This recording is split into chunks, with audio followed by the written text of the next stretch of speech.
தங்கத்தினுடைய விலை வந்து பாத்தீங்க அப்படின்னா ராக்கெட் வேகத்துல வந்து எகிரிக்கிட்டு இருக்கு சார். அப்படிங்கிறப்போ பொதுவா சனி பயிற்சிக்கும் இதுக்கும் சம்பந்தம் இல்லை அப்படின்னா கூட வந்து நம்ம வந்து தங்கத்துல வந்து சேமிக்கிறது வந்து சனி பயிற்சிக்கு பிறகு, ஏன்னா வந்து இப்ப நிறைய கடைகள்ல வந்து பாத்தீங்க அப்படின்னா போலியான ஹால்மார்க் முத்திரை இருக்கக்கூடிய தங்க நகைகள்லாம் விற்கிறத நம்ம பாக்குறோம்.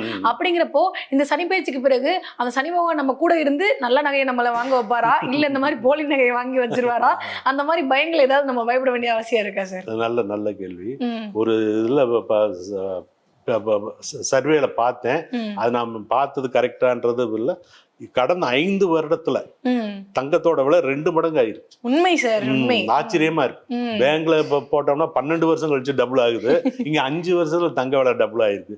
அப்புறம் சேமிக்கிறவங்க எப்படி ஆசைப்படுவாங்க? கண்டிப்பா இன்னைக்கு வந்து 8090 ரூபாய் ஆயிடுச்சு. அதான் டபுள் ஆயிருச்சு. இதை விட பெஸ்ட் என்னன்னு பாத்தீங்கன்னா, இந்த தங்கத்துல சேமிக்க நகை நட்டு ஓடுறதுன்றது வேற. இந்த தங்கத்துல சேமிப்பு பண்றதுன்றது ஒரு பாதுகாப்பான ஒரு இது. அதை வந்து பேங்க்லயே உங்களுக்கு வந்து கோல்டு பாண்டுன்னு இருக்கும் இல்லைங்களா?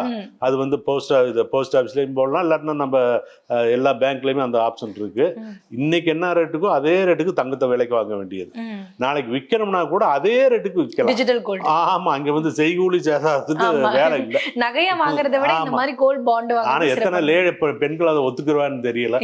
எவ்வளவு செய்கூலி சேதாரம் இருந்தாலும் பரவாயில்ல, நான் வாங்கிதான் வேணுவாங்க. அதை கொஞ்சம் மாத்திட்டாங்கன்னா இது வந்து சேமிப்புன்னு நினைச்சு வாங்கினா ரொம்ப பயனுள்ளதா இருக்கு.